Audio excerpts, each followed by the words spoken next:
Hello guys, welcome back to my channel Miraj. और बेटा आज हम स्टार्ट कर रहे हैं विद न्यू चैप्टर के साथ में हम आए हैं।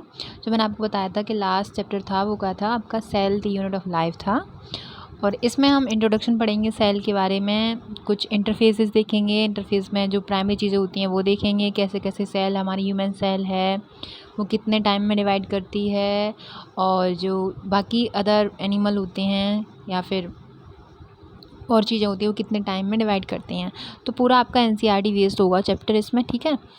और आपको लास्ट का लेक्चर कैसा लगा मुझे बताएं, और लास्ट चैप्टर जो मैंने कराया है उससे भी रिलेट करेंगे इस चैप्टर को हम। लेकिन इसमें थोड़ा सा क्या होगा कि cell cycle and cell division, जो सेल का साइकिल कैसे चलता है, कौन से फेजेस आते हैं सेल साइकिल में, वो पढ़ेंगे।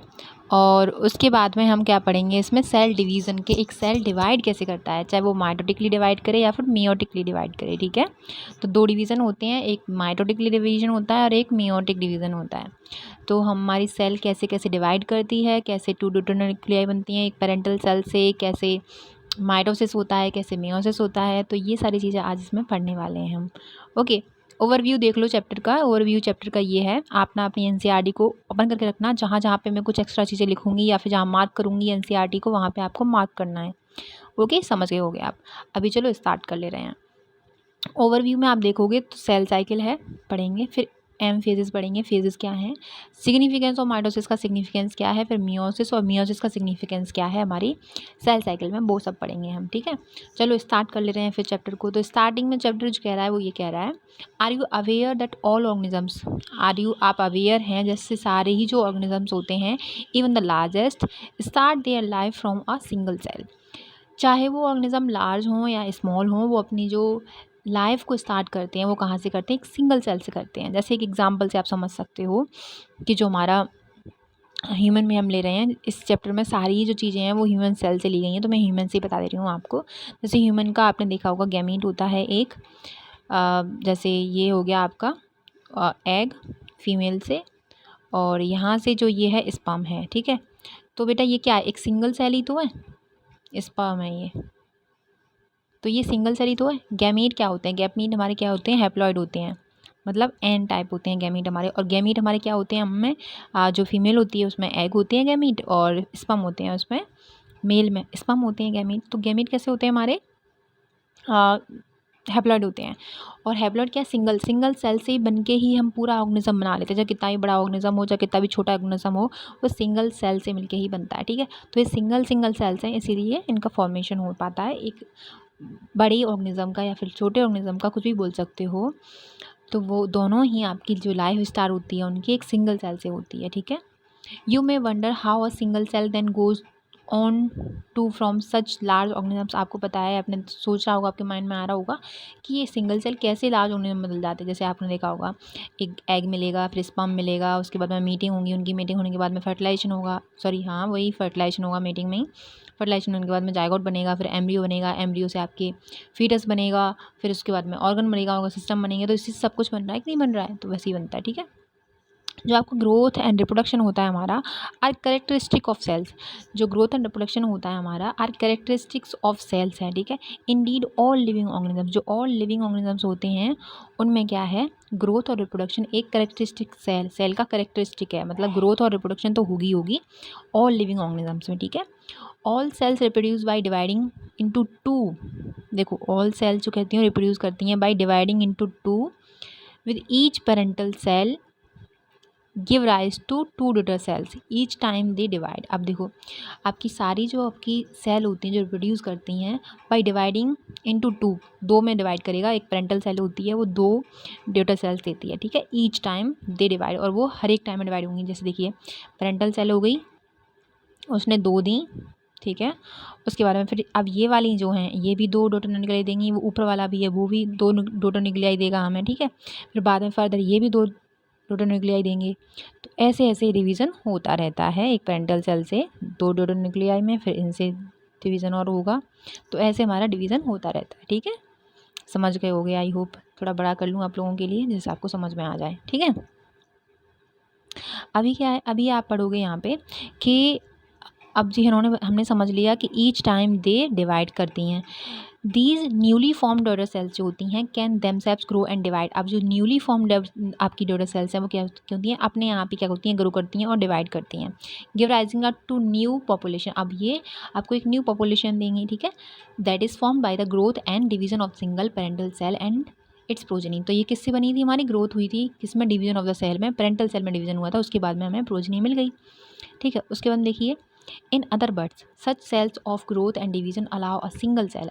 अदर वर्ड्स में हम देखेंगे, अगर यही टाइप की आपकी सेल ग्रोथ है और डिवीजन होता है अलाउ अ सिंगल सेल में to form a structure consist of millions of cells, बना देती हैं। सिंगल सेल में अगर ये डिवीजन होता है तो हमारी क्या हो जाती है, मिलियंस ऑफ सेल्स बन जाती हैं, ठीक है। अब देखो एक्चुअल में सेल डिवीजन के बारे में यहाँ से दे रखा है कि सेल डिवीजन एक्चुअल में है क्या, और सेल साइकिल के बारे में दे रखा है कि सेल साइकिल एक्चुअल में है क्या, ठीक है, तो हम वो पढ़ने वाले हैं। अभी देखो सेल साइकिल है क्या, cell division is a very important process in all living organisms. तो आपको याद रखना है कि सेल डिवीजन के कारण ही हमारी जो ऑल लिविंग ऑर्गेनिज्म हैं सेल डिवीजन उनमें होता है, और ये एक इंपॉर्टेंट प्रोसेस है, ठीक है। During the division of cell, जब एक सेल का डिवीजन हो रहा होता है, DNA replication and cell growth also takes place. जब सेल का डिवीजन हो रहा होता है बेटा, तो डीएनए रेप्लिकेशन भी होता है उसमें और सेल ग्रोथ भी होती है। दोनों ही चीज़ें आपको याद रखनी है कि during a division of cell DNA replication होता है और सेल ग्रोथ होता है, ऑल्सो टेक्स प्लेस, ठीक है। ऑल दीज प्रोसेसेस, जो बाकी आपकी प्रोसेसेस हैं, cell division, DNA replication and cell growth hence have to take place in a coordinated way to ensure correct division and formation of progeny cells containing intact genomes. अब देखो cell division जो हमारा हो रहा है उसमें DNA replication, cell growth, ये सारी चीज़ें ना बेटा एक मैनर में होती हैं, कोऑर्डिनेटेड वे में होती हैं। अगर आपका डीएनए रेप्लिकेशन होगा तो सेल ग्रोथ होगी, अगर डीएनए रेप्लिकेशन नहीं होगा, रुक जाएगा, तो हमारी सेल ग्रोथ नहीं करेगी। कोऑर्डिनेटेड वे का मतलब होता है साथ में चलने वाली। जैसे अब देखो चींटियाँ होती हैं, आपकी चींटियाँ आपने सुना होगा, तो एक चींटी जैसे कहीं जाना होगा चींटियों के झुंड को, तो एक चींटी आगे चलेगी, जैसे आप रानी चींटी बोल सकते हो, कुछ भी बोल सकते हो, तो एक चींटी आगे चलेगी तो उसको सारी चींटियाँ फॉलो करती हैं। तो अगर वो ब्रेक कर देती हैं बीच में, किसी चींटी ने ब्रेक कर दी लाइन को, तो ये समझो उनका पाथ अलग हो गया, जो आगे वाली चींटी थी वो अलग पाथ पे जाएंगी और जो पीछे वाली चींटी थी वो अलग पाथ पे जाएंगी, ठीक है। तो इसलिए हर एक जो आपका सेल डिवीज़न होगा उसमें डीएनए रेप्लिकेशन होगा, उसके बाद सेल ग्रोथ होगी, तो हर एक चीज़ मैनर में और ऑर्डर में चलेगी, ठीक है, कोऑर्डिनेटेड वे में चलेगी। इंश्योर करेक्ट डिवीज़न वही इंश्योर करता है हमारा, ठीक है। And formation of progeny cells intact genome, और उसी से हमें फॉर्मेशन ऑफ प्रोजेनी सेल्स मिलती हैं, ठीक है। ओके देन आगे बढ़ते हैं। The sequence of events by which a cell duplicates its genome, ये एक सीक्वेंस है जिसमें हमारी जो सेल होती है वो डुप्लीकेट करती है इट्स जीनोम, अपने जीनोम को, synthesize the other constituent of cell and eventually divides into two daughter cells is termed cell cycle. तो यहाँ से आपका डेफिनेशन हो जाएगा, ठीक है, कि इवेंट्स होते हैं कुछ हमारे डुप्लीकेशन ऑफ जीनोम के, सिंथेसाइज करते हैं फिर उसको, उसके बाद में constitute of cell eventually divide करती है, उसके बाद में तो टू डॉटर सेल्स हमें मिलती हैं, उसी को हम सेल साइकिल बोलते हैं। सबसे पहले क्या होगा हमारा, सबसे पहले हमारी जो सेल होगी वो क्या होगी बेटा, डुप्लीकेशन होगा जीनोम का, डुप्लीकेशन होने के बाद में सिंथेसाइज करेगी सेल, मतलब अपने आप को और ज़्यादा बनाएगी अपने आप को, फिर उसके बाद में इवेंचुअली वो क्या करेगी, दो डॉटर न्यूक्लियाई में या सेल्स में डिवाइड हो जाएगी। उसी प्रोसेस को हम क्या बोलते हैं, सेल साइकिल बोलते हैं। ऑल्दो सेल ग्रोथ, जो सेल ग्रोथ होती है उसको टर्म कैसे कर सकते हैं हम, in terms of cytoplasmic increase. तो सेल ग्रोथ किस में हम डिवाइड करते हैं कि आपका जो सेल ग्रोथ होता है उसमें साइटोप्लाज्मिक जो इंक्रीजन होता है, साइटोप्लाज्म भी आपका इंक्रीज़ करेगा। अब साइटोप्लाज्म का मतलब क्या होता है कि आपका जो साइटोप्लाज्म होता है, आपने देखा होगा सेल में एक में, जैसे यहाँ पे क्या है, माइटोकॉन्ड्रिया है, एक सेल है, तो उसके अंदर ऑर्गेनेल्स होती हैं बहुत सारी, जैसे राइबोसोम हो गया, गोल्जी हो गया, गोल्जी अपैरेटस हो गया, ठीक है, और भी चीज़ें होती हैं, माइटोकॉन्ड्रिया हो गया आपका, ठीक है। तो वो एक किस में है, साइटोप्लाज्म के अंदर ही तो पड़ी है ऑर्गेनेल्स सारी, तो उसके साथ साथ में जो ऑर्गेनेल्स डिवाइड करती हैं उसके साथ साथ में हमारा एक साइटोप्लाज्म भी डिवाइड करता है, ठीक है, ये बोलते हैं इज़ अ कंटिन्यूस प्रोसेस, उसमें साइटोप्लाज्म आपका डिवाइड करेगा। डीएनए सिंथेसिस होगी, इसमें डीएनए सिंथेसिस होती है, आपको पता है, only during a one specific stage in the cell cycle.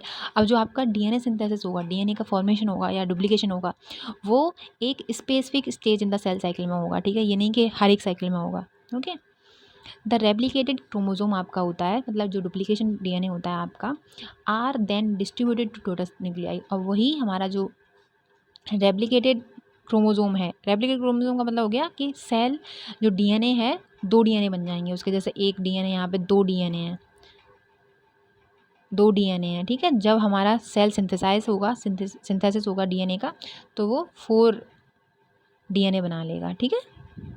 इसका मतलब ये होता है, मतलब 2 से 4 बना लेगा। तो जब हमारा रेप्लिकेट क्रोमोसोम होते हैं, जो रेप्लिकेटेड क्रोमोसोम होते हैं, are then distributed to daughter nuclei by a complex series of event during cell division. This event are themself undergo genetic control. अब देखो, जो आपके डीएनए होता है वो तो क्या डुप्लीकेट करता है, लेकिन क्रोमोसोम आपका डुप्लीकेट नहीं करता है उसमें, ठीक है। क्रोमोसोम आपका सेम ही रहने वाला है, याद रखना ये चीज़। बाकी हम आगे पढ़ेंगे तो आप समझ जाओगे, ठीक है। तो ये सारी प्रोसेस आपकी बाद में किसके अंडर आती हैं, जेनेटिक कंट्रोल के अंदर आती हैं। अब देखो यहाँ से पढ़ेंगे phases of cell cycle. Phases of cell cycle यहाँ पे हम समझ ले रहे हैं, थोड़ा सा आपको समझा दूँ मैं कि फेजेस ऑफ सेल साइकिल होते क्या हैं। जैसे सबसे पहले आपने देखा होगा कि जो ह्यूमन सेल होती है, हमारी जो ह्यूमन सेल है बेटा, just a minute, human cell जो होती है वो 24 आवर में डिवाइड करती है, ठीक है। उसका डिवीज़न होता है, ओके, याद रखना है ये चीज़ आपको। फिर आपका जो ईस्ट होता है बेटा, ईस्ट होता है वो कितने में करता है, वो करता है आपका 90 मिनट्स में डिवाइड कर देती है उनकी सेल ईस्ट की, ठीक है। तो आप वेरिएशन लगा सकते हो, 24 आवर में हमारी सेल डिवाइड कर रही हैं, लेकिन जो ईस्ट होता है उसमें 90 मिनट डिवाइड कर रही हैं। तो ये आपको क्वेश्चन याद रखना है कि हमारी जो सेल होती है वो कितने घंटों में डिवाइड करती है, 1 दिन में, मतलब 24 घंटे में। और जो ईस्ट होता है उसमें 90 मिनट लगती हैं उसकी सेल डिवीज़न होने में, सेल का डिवीज़न होने में उसकी में, ठीक है। तो आप ऐसे याद रखोगे, ये क्वेश्चन आपसे पूछ सकता है कि ह्यूमन सेल कितने घंटों में, कितने दिनों में डिवीज़न करती है, डिवाइड होती है, और ईस्ट की सेल कितने घंटों में डिवाइड करती है। चलो इसके फेजेस को हम कुछ पढ़ ले रहे हैं। फेजेस क्या कह रहे हैं इसके, देखिए फेजेस हैं इसके कुछ। तो फेजेस आपकी सेल साइकिल बता दे रही हूँ मैं आपकी, ठीक है, कैसे आपको एलेबरेट करना है, जस्ट अ मिनट। सबसे पहले हम पढ़ेंगे क्या, इंटरफेज, ठीक है। इसके फेज होते हैं 2, इंटरफेज, उसके बाद में फिर आप पढ़ोगे क्या, इंटरफेज हो गया, फिर पढ़ोगे एम फेज, एम फेज, ठीक है। इंटरफेज में आपके कौन से आ जाएंगे बेटा, G1 फेज, G1 फेज हो गया ये, एस फेज, G2 फेज, ठीक है। ये आपको सीक्वेंस याद रखना है। इंटरफेज में G1 फेज पढ़ना है हमें, एस फेज पढ़ना है और G2 फेज पढ़ना है, याद कर लो दोबारा से। Division phases of cell cycle पढ़ेंगे, तो सेल साइकिल फेजेस 2 डिवीज़न में हमने दो चीज़ों में डिवाइड किया है मैंने फेजेस को, सेल साइकिल के को। एक क्या है, इंटरफेज है, और दूसरा क्या है, एम फेज है, ठीक है। एम फेज मतलब माइटोटिक या फिर माइटोसिस फेज बोल सकते हो आप। अब इंटरफेज में हमें कौन सी फेजेस पढ़नी है, सबसे पहला है G1 फेज, उसके बाद में एस फेज, उसके बाद में G2 फेज। समझ में आ गया होगा, याद कर लिया होगा इतना। अब आते हैं एम फेज पे। एम फेज को हमने फर्दर 2 चीज़ों में डिवाइड कर दिया। फर्स्ट है कैरियोकाइनेसिस, ठीक है, और सेकेंड है साइटोकाइनेसिस समझ लो, ठीक है, साइटोकाइनेसिस। तो कैरियोकाइनेसिस भी फर्दर हम आगे और डिवीज़न करते हैं इसमें। तो कैरियोकाइनेसिस में आपके आते हैं जैसे प्रोफेज, ठीक है, मेटाफेज एम, और एनाफेज और टीलोफेज। तो ये सीक्वेंस एज इट इज़ आपको याद रखना है बेटा, सीक्वेंस को आपको तोड़ना नहीं है। और साइटोप्लाज्म में क्या होता है, साइटोप्लाज्म में आपका साइटोप्लाज्म डिवीज़न करता है, साइटोकाइनेसिस में साइटोप्लाज्म का डिवीज़न होता है। कैरियोकाइनेसिस में होता है, कैरियो का मतलब होता है बेटा न्यूक्लियस, ठीक है। अब मेरे पास में जो सोर्सेज होते हैं बेटा वो थोड़ा कम हैं, मैं कम सोर्सेज में ही आपको पढ़ाने की कोशिश कर रही हूँ, बेस्ट क्वालिटी देने की कोशिश कर रही हूँ। अगर आपको समझ में आ रहा है तो डेफिनेटली आप समझने की कोशिश करें, ठीक है। जैसे मैं आपको अलग से लिख दे रही हूँ दोबारा से। जैसे मैं क्या बात कर रही थी आपके लिए, मैं आपके लिए बात कर रही थी एम फेज़ के बारे में बात कर रही थी मैं, ठीक है। एम फेज़ के बारे में बात कर रही थी। तो एम फेज़ में 2 चीज़ों में डिवाइड किया था, 2 पार्ट में। यहाँ पे कैरियोकाइनेसिस का मतलब होता है न्यूक्लियस का डिवीज़न, और साइटोकाइनेसिस का मतलब होता है कि साइटोप्लाज्म का डिवीज़न होगा उसमें। कैरियोकाइनेसिस में आपकी 4 स्टेजेस आएंगी, कौन सी आएगी पहले याद रखना है, सीक्वेंस याद रखना है, प्रोफेज, मेटाफेज, एनाफेज और टीलोफेज, ठीक है, ऐसे याद रखना है आपको। कैरियो का मतलब क्या बताया मैंने, न्यूक्लियस का डिवीज़न होगा, न्यूक्लियस का, ठीक है, न्यूक्लियस का डिवीज़न होगा, ये याद रखना है आपको। तो ये हम अब क्या पढ़ेंगे, सबसे पहले इंटरफेस को हम पढ़ेंगे। तो कुछ चीज़ें हैं जो इंटरफेस के बारे में आपको बता दूँ कि जो आपका इंटरफेस होता है बेटा वो क्या होता है, सबसे बड़ी लार्जेस्ट फेज होती है इंटरफेस सेल साइकिल की। ठीक है, याद रखना है। सबसे ज़्यादा जो टाइम लेता है, जो पूरी साइकिल में जो है, मैं आगे आपको दिखाऊंगी स्ट्रक्चर को। तो जैसे ये है, ठीक है, तो यहाँ पे क्या है, यहाँ से इतना आप समझ लो, ये पूरा आपका इंटरफेस है, इंटरफेस है। ठीक है, समझ में आ गया आपको, आ गया होगा। इंटरफेस हमारा पूरी साइकिल का 95% लेता है, बाकी बचा आपका एम फेज़, ये आपका एम फेज़ है। ठीक है, अब ये बचा है एम फेज़, तो वही कितना लेगा, ये आपका 5% होता है।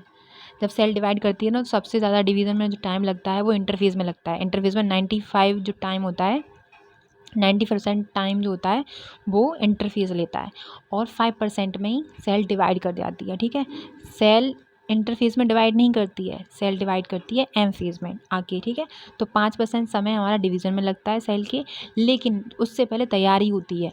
उससे पहले क्या होती है, तैयारी होती है, किसकी, सेल की डिवीज़न की। जैसे एक एग्जांपल से आप समझ सकते हो कि आप क्या हो, आप शादी में जा रहे हो, या फिर घर में शादी है, आप ये समझ लो घर में शादी है। तो जैसे आपकी दीदी की शादी है, या फिर और किसी की शादी है, किसी की भी समझ लो, आपकी दीदी की समझ लो। ठीक है, तो आपकी दीदी की शादी है, अब क्या होगा, महीने 4 महीने पहले से क्या होगी, तैयारियाँ होंगी। ठीक है, तैयारियाँ होंगी, आप कपड़े बनवाओगे, आप कुछ चीज़ें ऐसी भी हैं जो, जैसे सामान का लाना, कितना सामान आएगा, कितना नहीं आएगा, कितनी सब्जी वब्जी बनेगी, क्या सब कुछ मतलब पहले से करते हो कि नहीं करते हो, आप 1 महीने पहले से करते हो। ठीक है, 1 महीने नहीं, मतलब 2-3 महीने पहले से होती हैं ये सारी चीज़ें, कि कैसे कैसे अरेंजमेंट करना है, कैसे क्या वेन्यू वेन्यू क्या है, कहाँ रखना है, कहाँ नहीं रखना है, ये सब तो आपने देखा ही होगा ज़रूर। आपने किसी शादी में तो अटेंड की हुई ना आप लोगों ने शादी। ठीक है, तो आप क्या कर रहे हो, 2-4 महीने से पहले तैयारी कर रहे हो। और शादी एक दिन ही होती है, लेकिन शादी तो एक दिन में ही हो जाती है, एक रात लगती है, शादी हो जाती है। तो वही यहाँ पे है कि जो सेल होती है वो अपने आप को प्रिपेयर कर रही होती है डिवीज़न के लिए। ठीक है, डिवाइड नहीं करती है, लेकिन डिवीज़न के लिए प्रिपरेशन हो रही होती है। उसकी जो प्रिपरेशन हो रही होती है वो होती है इंटरफेस में, और इंटरफेस में ही आपका 95% टाइम आपका लग जाता है। और लेकिन जो सेल का डिवीज़न होता है वो 5% में ही हो जाता है, मतलब 5% समय में लग जाता है। ठीक है, तो आप समझ गए होगे, आई होप बच्चे स्मार्ट हो, आप समझ गए होगे। अब देखो अंदर पढ़ ले रहे हैं हम क्या है, देखिए जो मैंने पढ़ाया है बस वही है, तो आपने ध्यान से सुना होगा तो डेफिनेटली आपको समझ में आ जाएगा। टिपिकल यूकेरियोटिक सेल, जो आपकी यूकेरियोटिक सेल के बारे में, हम डिवीजन के बारे में बात कर रहे हैं। ठीक है, is illustrated by a human cell in culture. जब हमने ह्यूमन सेल को कल्चर किया तो दीज सेल्स, जो इसकी सेल होती हैं वो डिवाइड करती हैं once in approximately every 24 hour में वो डिवाइड करती हैं आपकी। ठीक है, क्यों ह्यूमन सेल मैंने आपको बताया था अभी। However this duration of cell cycle can vary from organism to organism. अब ये ड्यूरेशन जो सेल साइकिल की है वो वेरी कर सकती है ऑर्गेनिज्म टू ऑर्गेनिज्म। मैंने आपको बताया कि हर एक सेल, जैसे ह्यूमन सेल है तो वो 24 आवर में डिवाइड कर रही है। और भी सेल होंगी, और भी सेल होती हैं, जैसे आपका ईस्ट मैंने बताया तो वो 90 मिनट में ही डिवाइड कर जाता है। तो देखिए also type from cell to cell type भी डिवाइड करती हैं, मतलब ऑर्गेनिज्म टू ऑर्गेनिज्म भी वेरी करती हैं सेल डिवीजन का ड्यूरेशन, और cell type to cell type पे भी डिपेंड करता है कि कितने टाइम में वो सेल डिवाइड करेगी। ईस्ट फॉर एग्जांपल के लिए हमने ईस्ट लिया है, तो can progress through the cell cycle is only 90 minute में वो डिवाइड कर जाता है ईस्ट का। ठीक है, ये याद रखना है, मार्क करना है अपनी एनसीईआरटी को। आपने जो आपकी सेल साइकिल है वो हमने कितने 2 बेसिक फेजेस में हमने इसे डिवाइड किया है। सबसे पहला इंटरफेज है, उसके बाद में एम फेज है। तो इंटरफेज मैंने आपको बता दिया, इंटरफेज क्या है, देखिए इधर देख लीजिए, यहाँ पे जस्ट अ मिनट, थोड़ा सा बड़ा कर लूँ इसको, वरना इतना ही काफ़ी है। देखिए ये जो पूरा है ना बेटा, ये पूरा आ रहा है, वो हो गया इंटरफेज आपका, इंटरफेज। और जो ये बचा है ये वाला, देखो यहाँ पे लिखा है एम फेज, ये एम फेज है आपका। ठीक है, बाकी एक और फेज़ होता है इसमें, जी नॉट फेज़, वो आपको बताएंगे, हम पढ़ाएंगे, तो आप समझते जाना। तो सबसे पहले हमें किसके बारे में पढ़ना है, हमें इंटरफेस के बारे में पढ़ना है। ठीक है, इंटरफेस सबसे पहले समझेंगे हम। तो इंटरफेस में कौन से फेजेस आते हैं, G1 फेज़ आता है, S फेज़ आता है, G2 फेज़ आता है, मैंने आपको पहले ही बता दिया है। ठीक है, अब देखिए यहाँ पे आपने इंटरफेस और एम फेज़ देख लिया है। ठीक है बेटा, तो मैंने आपको इंटरफेस और एम फेज़ के बारे में थोड़ा सा बेसिकली जो आपकी नॉलेज होती है वो मैं आपको दे दी है कि इंटरफेस में क्या होता है, एम फेज़ में क्या होता है। अब इंटरफेस के ऊपर ही भी आपको मैंने बताया, इंटरफेस में भी 3 फेजेस होते हैं, मैंने आपको बताया है, जैसे G1 फेज़, एस फेज और G2 फेज। अब ये भी सीक्वेंस आपको याद रखना है, उल्टा नहीं हो सकता, ठीक है, कि G2 पहले आ जाए, एस बाद में आ जाए, फिर G1 आ जाए, नहीं, G1 एस और G2 इंटरफेज में आपको याद रखना है। तो ये ऐसे आपसे पूछ सकते हैं कि सेल डिवीजन जो होता है वो कैसे होता है। देखो क्वेश्चन ऐसे आ सकता है कि जो आपका सेल डिवाइड जो सेल साइकिल होती है वो कैसे किस सीक्वेंस में होती है, तो ऐसे पूछ सकते हैं G1 एस G2 और एम फेज, ऐसे यही सीक्वेंस आपको याद रखना है, ठीक है। आई होप आप समझ रहे होगे और रिलेट कर पा रहे होगे चीज़ों को, ठीक है। अब देखो, अब इसमें दे रखा क्या रखा है वो देख लेते हैं हम। सबसे पहले the M phase represent the phase when the actual cell division और mitosis occurs and the interphase represent the phase between two successive M phases. अब देखो यहाँ पे सबसे पहले लाइन को समझना है, एनसीईआरटी बहुत ही डीप चली जाती है, हमें समझाना है। अब एम फेज का तो आपको पता चलेगा होगा कि माइटोसिस फेज है एम फेज का फुल फॉर्म, ठीक है। सबसे पहले हम क्या करेंगे, मैंने आपको बताया कि जो एक्चुअल सेल डिवीज़न होता है वो किस में होता है, एम फेज में होता है, ठीक है। मैंने आपको बताया था कि जो इंटरफेस होता है उसमें प्रिपेयर कर रही होती है अपनी सेल अपने आप को सेल डिवीज़न के लिए। तो इसमें वही लिखा है कि जो एम फेज होता है वो रिप्रेजेंट करता है the phase when actual cell division और माइटोसिस अकर्स। मैंने आपको बताया कि एम फेज है वहाँ पे एक्चुअल में सेल डिवीज़न होता है, बाकी जो इंटरफेज है उसमें तो तैयार कर रहा होता है सेल डिवीज़न के लिए, ठीक है। एंड इंटरफेज क्या करता है, इंटरफेज रिप्रेजेंट करता है the phase between two successive M phases के लिए। अब देखो यहाँ पे इस वाली लाइन का मतलब क्या है, मैं आपको समझाती हूँ। जो इंटरफेज है आपका, ठीक है, वो रिप्रेजेंट करता है phases between two successive M phases. अब देखो जैसे आपका क्या है, ये आपका सेल है, ठीक है, ये मैंने आपको इतना क्या बताया बेटा, ये इंटरफेस है, आई से लिख दे रही हूँ मैं, आई बना दे रही हूँ, यहाँ पे एम फेज लिख दे रही हूँ, एम बना दे रही हूँ, ठीक है। तो जो आपका आई फेज आ रहा है वो क्या कर रहा है, सक्सेसिव एम फेज का मतलब समझना, बिटवीन टू सक्सेसिव एम के फेज का मतलब बता रही हूँ।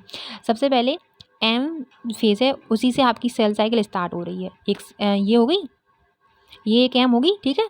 टू एम के बारे में बता रहा है ना, टू एम फेज के बारे में बता रहा है, तो एक एम यहाँ से मतलब एम से स्टार्ट हो रही है, तो एम ये हो गई, घूम के फिर कहाँ पे पहुँच रहा है, वो एम के पास में पहुँच रही है कि नहीं पहुँच रही है सेल साइकिल। जब सेल में डिवीज़न हो रहा है तो सबसे पहले एम से स्टार्ट हो रही है हमारी डिवीज़न का प्रिपरेशन स्टार्ट हो रहा है। देन जो सेल डिवाइड कर रही है वो भी एम फेज पे कर रही है, तो इसलिए वो बोल रहा है कितनी एम हो गई, एक एम ये हो गई और एक एम ये हो गई, तो इसीलिए वो बोल रहा है यहाँ पे इस लाइन में। देखिए मैं ज़रा हटा दूँ इसको, ना इरेज कर दे रही हूँ, जस्ट अ मिनट। जैसे ये सब हटाओ इसको, जस्ट अ मिनट यार, मैं बड़ा कर ले रही हूँ इसको थोड़ा सा,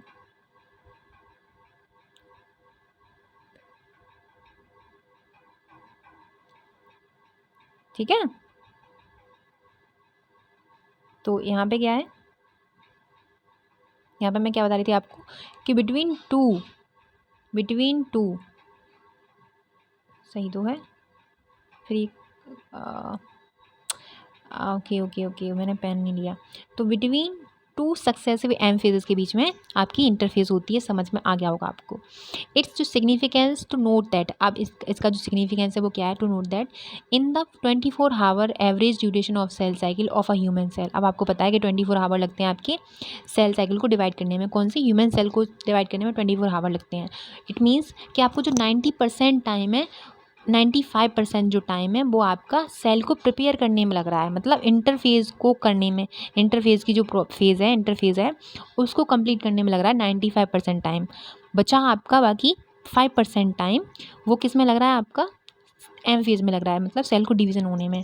इट मीन्स 24 घंटे में से जो आपकी 23 घंटे हैं बेटा, जो आपकी 23 आवर हैं वो आपको इंटरफेज़ में लग रहे हैं, ठीक है। बाकी आपका जो 1 आवर बचा वो आपका एम फेज ले रहा है।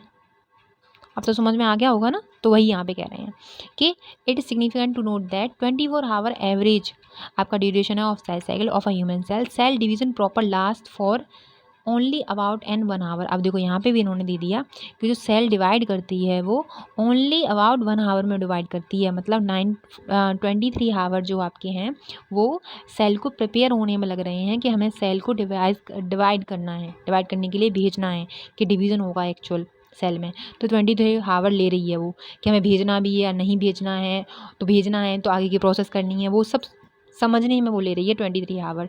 जब वो ले लेती है सारे अपने डिसीजन कि हमें डिवाइड करना है आगे फर्दर, तब वो 1 आवर के अंदर ही एक्चुअल सेल डिवीज़न उसमें होता है।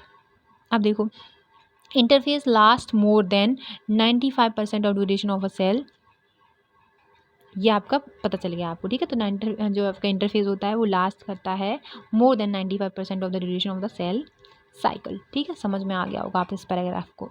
अब देखिए आगे का पैराग्राफ क्या कह रहा है, यहाँ पे देखिए कि जो एम फेज़ आपका होता है स्टार्ट करता है with the nuclear division. M phase में क्या होता है, न्यूक्लियर डिवीजन। मैंने आपको बताया एम फेज़ 2 भागों में बटा हुआ था आपका, पहला था कैरियोकाइनेसिस, दूसरा था साइटोकाइनेसिस, ठीक है।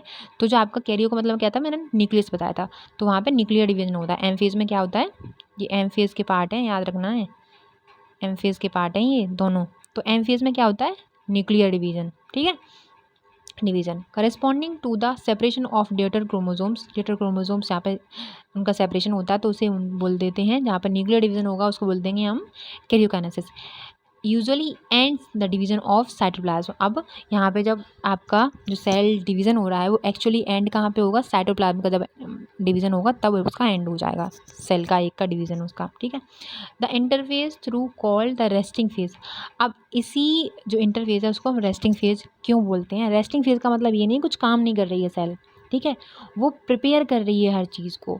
अब शादी का माहौल है आपको पता है, तो हम प्रिपरेशन कर रहे हैं शादी के माहौल में 3-4 महीने से कि ऐसे होगा, वेन्यू ये होगा, ये वो रखेंगे, ये ड्रेसिंग सेंस होगा, ऐसे संगीत होगा, ऐसे सेरेमनी होगी, मतलब जो भी है आप करना चाहो। ऐसे वेडिंग वाले दिन, वेडिंग वाला दिन है उस दिन ये वाले आउटफिट पहनेंगे, हल्दी वाले दिन ये पहनेंगे, मेहंदी वाले दिन ये पहनेंगे, संगीत में ये पहनेंगे, तो सब कुछ क्या हम प्रिपेयर कर रहे हैं, उसी को हम रेस्टिंग फेज बोल रहे हैं। अब एक्चुअल शादी तो आपकी 1 घंटे में, सॉरी 1 दिन में हो जाएगी, है ना, एक्चुअल शादी तो आपकी 1 दिन में हो जाएगी, तो वो रेस्टिंग फेज नहीं है, वो आपका एक्टिव फेज है, उसमें हम एक्टिव हैं, ठीक है। लेकिन तो इसको हम फिर भी हम रेस्टिंग फेज इसलिए बोलते हैं क्योंकि हम डिवीज़न नहीं कर रहे हैं उस दौरान, हमारी शादी नहीं हो रही है उस सेल की, ठीक है, तो इसलिए हम रेस्टिंग फेज का टर्म यूज़ करते हैं। Is the time duration which cell is preparing for division by undergoing both cell growth and DNA replication is a orderly manner. अब देखो यहाँ पे क्या बोल रहा है, देखो मैंने बोला आपको कि जो ये वो रेस्टिंग फेज़ के बारे में बता रहा है कि रेस्टिंग फेज़ वो टाइम है जहाँ पे सेल क्या कर रही है, प्रिपेयर कर रही है खुद को फॉर डिवीज़न के लिए, और किसके लिए, अंडरगोइंग बोथ सेल ग्रोथ भी होगा उसमें और डीएनए रेप्लिकेशन भी होगा, ऑर्डरली मैनर में, मतलब कि आपका एक मैनर में होगा, G1 से S आएगा, S से G2 आएगा, उसके बाद में M फेज़ में एंटर करेगा, ठीक है, समझ में आ गया होगा। Interphase is divided into 3 further phases. अब जो इंटरफेस है मैंने आपको बताया था 3 फेजेस में डिवाइड किया था हमने, G1 फेज़, S फेज़ और G2 फेज़। तो G1 को हम गैप 1 फेज़ बोलते हैं, फिर सिंथेसिस फेज़ बोलते हैं S को, और गैप 2 बोलते हैं G2 फेज़ को, ठीक है। अब देखो आगे देखते हैं, आगे देखें या ना देखें, अब ये बताओ आप मुझे, टाइम काफ़ी आपके लिए आधा घंटा हो गया है, अगर आपको इतना सही लग रहा है तो मैं इतना ही पढ़ा देती हूँ, क्योंकि फिर आप करोगे मैम क्या समझा रही हो आप, हमें कुछ समझ में नहीं आ रहा, बोर किए जा रही हो हमें, ठीक है। तो मैं बोर करने का मेरा कोई मकसद नहीं है। आप इंटरेस्टिंगली अगर इस चैप्टर को पढ़ोगे ना तो आपको बहुत ही मज़ा आने वाला है इस चैप्टर को पढ़ने में, और मुझे तो पढ़ाने में वैसे मज़ा आ ही रहा है खैर, लेकिन आपको पढ़ने में भी ये मज़ा आएगा, ठीक है। तो हम इसको थोड़ा सा देख ले रहे हैं क्या कह रहा है ये वाला, how do plant and animal continue to grow all their lives. तो आपको पता है कि हाँ प्लांट्स और जो आपके वो एनिमल होते हैं वो कर सकते हैं, यस लिख दो यहाँ पे, ठीक है, यस आप लिखोगे यहाँ पे, देखिए यहाँ पे आप यस लिख दोगे इधर, यहाँ पे यस लिख दो, ठीक है। फिर उसके बाद में नेक्स्ट क्वेश्चन है आपका, do all cell in plant divide all the time. तो आपकी सारी सेल्स आपके प्लांट में ऑल द टाइम डिवाइड नहीं करती हैं, नो लिख दो यहाँ पे। Do you think all cells continue to divide all plant cell and animals. तो ज़रूरी नहीं है कि सारी सेल हमारी डिवाइड करती रहती हैं, पूरी कंटिन्यू डिवाइड करती रहती हैं, नहीं करती हैं, जैसे नर्व सेल्स होती हैं आपकी, तो यहाँ पे भी आप क्या लिख दोगे, नो लिख दोगे, इधर भी नो लिख दोगे, ठीक है, और यहाँ पे भी नो लिख दोगे, क्योंकि देखो जो एनिमल सेल होती हैं जैसे आपकी नर्व सेल्स हैं वो नहीं करती हैं डिवाइड, हार्ट सेल्स हैं वो डिवाइड नहीं करती हैं, ठीक है। Can you tell the name and the location of tissue having cells that divide all their life in higher plants में। तो उनमें से कौन सी सेल्स हैं जो आपकी ऑल देयर लाइफ में वो डिवाइड करती रहती हैं हायर प्लांट्स में, तो वो होती है मेरिस्टेमेटिक सेल्स, ठीक है, मेरिस्टेमेटिक सेल्स आपने पढ़ी होगी, जो ऑल देयर लाइफ में डिवाइड करती रहती हैं। Do animals have similar meristematic tissues, no, ठीक है, ऐसा कुछ नहीं होता है एनिमल में। तो आपके सारे क्वेश्चंस के जवाब मैंने दे दिए हैं। आप एक बार चेक कर लेना कि क्या मैंने सही दिए हैं या नहीं। एक बार ध्यान से पढ़ोगे समझ जाओगे, ठीक है। रिलेट किया करो चीज़ों को, जैसे बॉटनी हो गई तो बॉटनी जूलॉजी से और जूलॉजी को बॉटनी से, तो आप इजीली पढ़ पाओगे, ठीक है। Thank you so much for watching my take care. और आपको कैसा लगा लेक्चर मुझे ज़रूर बताएं, और मैं कोशिश करूँगी कि रेगुलर हूँ, आपके रेगुलर लेक्चर्स आएँ, जिससे कि आपको आपकी जो चीज़ें हैं वो समझ पाएँ आप अच्छे से, ठीक है। Bye, take care, love you all.